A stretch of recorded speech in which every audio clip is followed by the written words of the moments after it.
இரக்கங்களின் தகப்பன் இயேசு இன்றே உனக்கு அற்புதம் செய்வார். நீ கலங்காதே, நீ திகையாதே, உன் கண்ணீர்கள் துடைக்கப்படும். நீ கலங்காதே, நீ திகையாதே, உன் கண்ணீர்கள் துடைக்கப்படும்.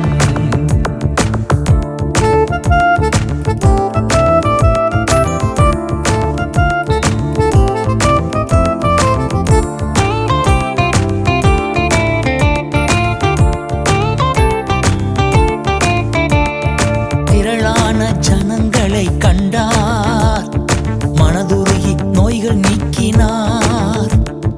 திரளான ஜனங்களை கண்டார், மனதுருகி நோய்கள் நீக்கினார். 5 அப்பங்கள் ஏந்தி ஆசீர்வதித்தார், அனைவரையும்